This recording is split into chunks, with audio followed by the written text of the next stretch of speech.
If you're tired of having a weak jawline, a double chin, facial asymmetry, this is the video that's going to change your life. So today, I'm going to teach you these special tips and tricks that I utilize to change my entire face. It's going to be two major components. First, we're going to talk about one aspect called mewing, and then we're going to talk about a specific exercise that you can utilize to strengthen your suprahyoid area, so the area under your chin, to give it a more tighter, firmer, better look. Now, first, let's get into mewing. Now, before you get your proverbial panties in a bunch, right, you need to understand that mewing moves past and well beyond just a better face, a better jawline. It also makes you healthier. Mouth breathing has been linked to bad breath, worse levels of blood oxygen, decrease in athletic performance, and a plethora of other negative aspects. For example, I used to have terrible sleep. Like, I used to measure my sleep score. It used to be in the low 30s.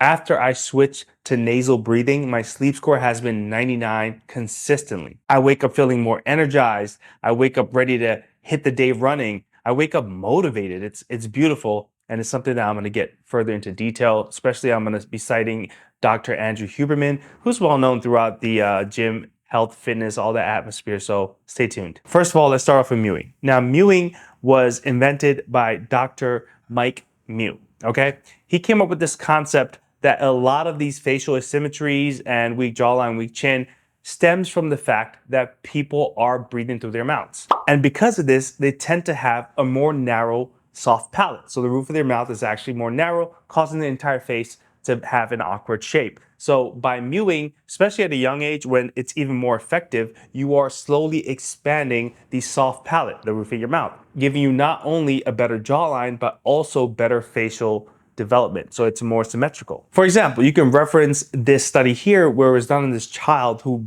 breathed through his nose for a majority of his early life.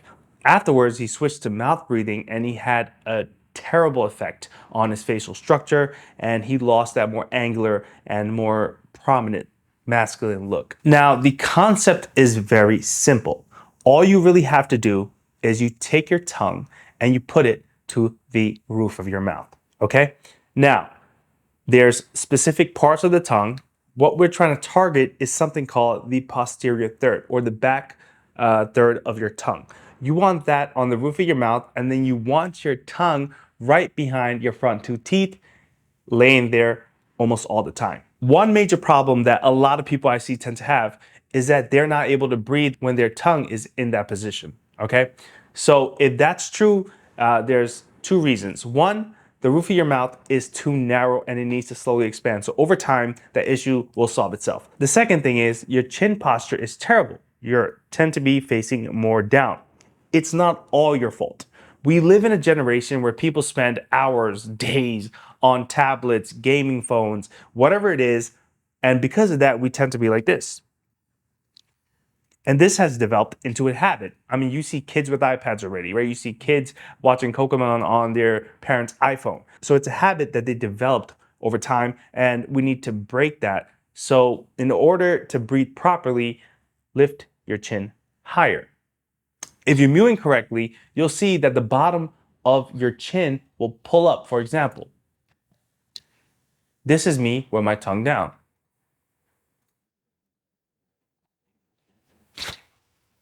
Now this is me with my tongue up.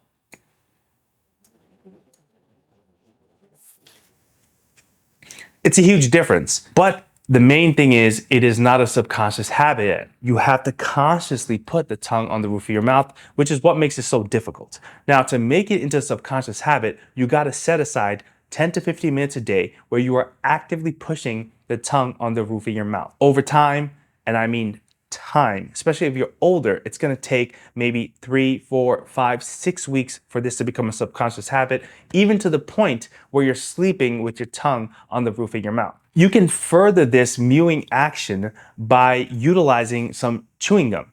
All you do is you take some gum, you chew it up, you roll it into a ball, and you place it in your mouth.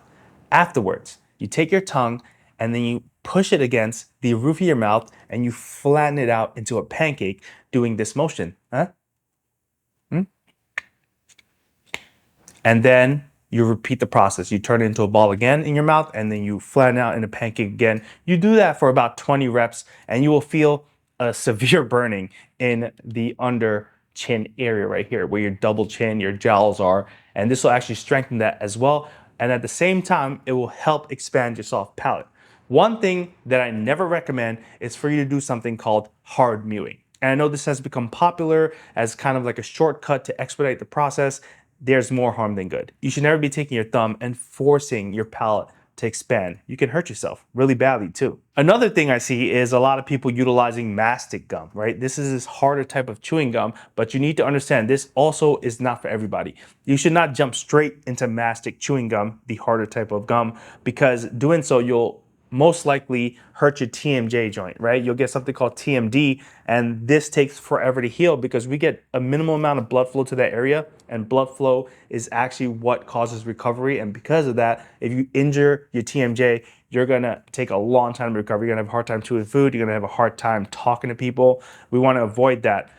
You wanna slowly build into using mastic gum, okay? So you wanna use regular chewing gum. I always tell people to opt for sugar-free gum, because sugared gum is terrible for not only your teeth, but it's terrible for your skin. Sugar is bad for your skin. So the whole point of this is to look better. You don't really want to counteract that by eating sugared gum, okay? So basically, you use regular gum first, and then you move on to mastic gum, right? You're not gonna take a 100-pound dumbbell and try to curl it immediately, right? No, you're gonna work with a 5-pound, then maybe a 7, then a 10. You slowly build yourself up to a higher resistance. Same concept when we're training these kind of muscles. Now, we need to keep the mewing schedule in check. We wanna make sure we do it every day because consistency is king, and you start to see results around the 2, 3, even 4-week mark if you're younger. So if you're going through puberty during this time, our bodies are changing, and it's much more easy to change our structure, right? If you're over 25, like that's around the time where I started, okay? So if you're in that age group, it's gonna take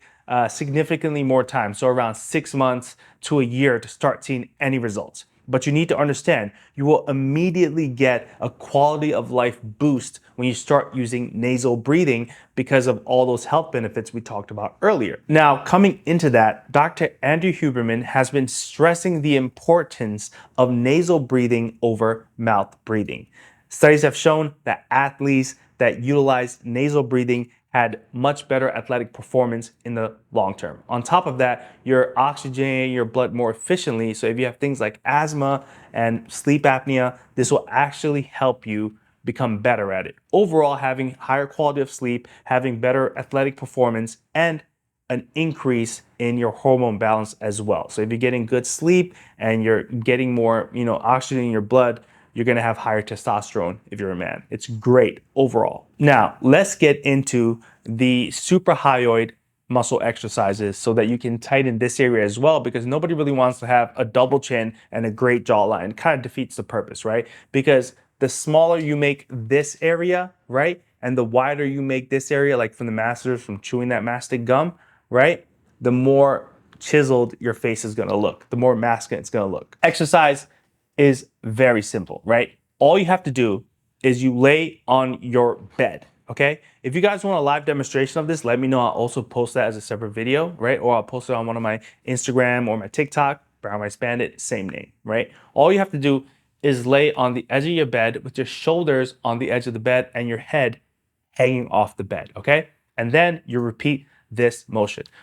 You let your head go all the way back, and then you bring your chin to your chest, and that counts as 1 rep, okay?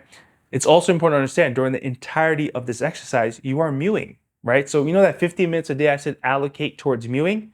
You can do that during this exercise, right? So push that tongue onto the roof of your mouth, and then you do the motion.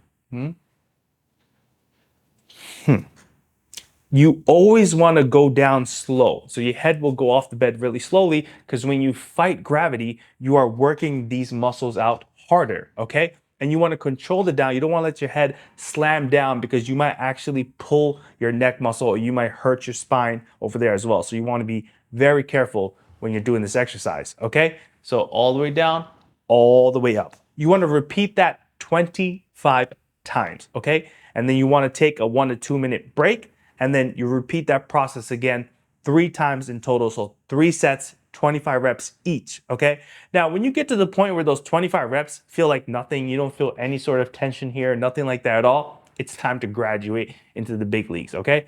You grab a water bottle, fill it with water, put it on your head like this, you hold it like this, and then you do the same motion, just like that, over and over again. You might be able to do less reps initially, but then over time, you also get better at it as well, okay?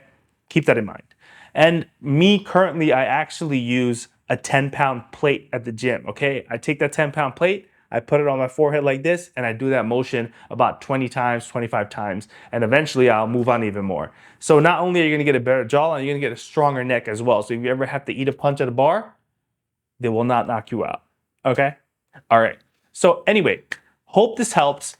I need you guys to be consistent and you're gonna look beautiful. Trust me, if you don't look beautiful, DM me, leave a comment below. I will personally help you fix it up, only if you're also putting in the work, because this should be a two-way relationship. I don't want to just give you the sauce and you spill the sauce everywhere, right? And not utilize it, right? So if you're down to work hard and you need some help, I'm the guy to help you, all right? Love y'all. See you in the next one. Peace.